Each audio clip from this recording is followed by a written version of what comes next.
Mitchell Starc, Pat Cummins, జోష్ Hazlewood ఈ face త్రయం దాదాపుగా 8 ఏళ్లుగా ఆస్ట్రేలియా క్రికెట్ బౌలింగ్ డిపార్ట్మెంట్ను రూల్ చేస్తోంది.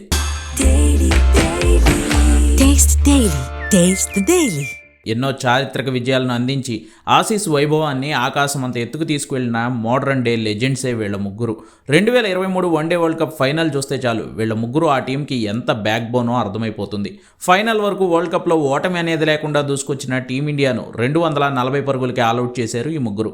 స్టార్క్ 3 వికెట్లు తీసుకుంటే హ్యాజిల్వుడ్ అప్పటి కెప్టెన్ కమిన్స్ 2 వికెట్లు తీసుకుని భారత్ నుంచి వరల్డ్ కప్ను ఊహించలేని విధంగా లాగేసుకున్నారు. ఇదనే కాదు, అది యాషెస్ టెస్ట్ సిరీస్ అయినా T20 వరల్డ్ కప్లైనా ఈ ముగ్గురే పేస్త్రయం. ఇదేమైపోయిందంటే మరో పేసర్, మరో రిజర్వ్ బెంచే లేకుండా పోయింది ఆస్ట్రేలియాకు. టెస్టుల్లో ఉన్న బౌలాండ్ లాంటి పేసర్ బ్యాకప్ ఉంది కానీ వైట్ బాల్ క్రికెట్లో అయితే గల్లంతైపోయింది ఆ టీం బౌలింగ్ బెంచ్. స్పిన్ బౌలింగ్లో నేథన్ లియన్కి ఆడమ్ జంపా బ్యాకప్ స్పిన్నర్గా గ్రూమ్ చేసుకుంటూ వచ్చారు కానీ అసలు పేస్కి మాత్రం ఆప్షన్స్నే పెట్టుకోలేదు. పూర్తిగా ఈ ట్రిప్లెట్ పైనే ఆధారపడిపోయారు.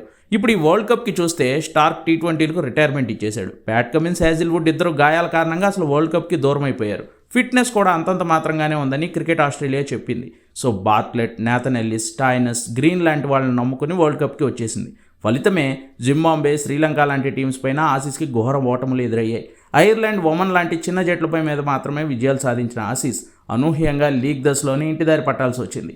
ఐసీసీ ఈవెంట్స్ అన్నా వరల్డ్ కప్ అన్నా గుర్తొచ్చే ఆసీస్ జట్టు భారత్పై 2023లో వన్డే వరల్డ్ కప్ సాధించిన తర్వాత వైట్ బాల్ క్రికెట్లో మరో ఐసీసీ టోర్నీ గెలవకపోవడం, కనీసం ఆ పోటీ ఇచ్చే స్థాయి జట్టుగా అన్నా కనిపించకపోవడం, కనుమరుగవడమే నిజంగా క్రికెట్ ఫ్యాన్స్ని కలవరపెడుతుంది.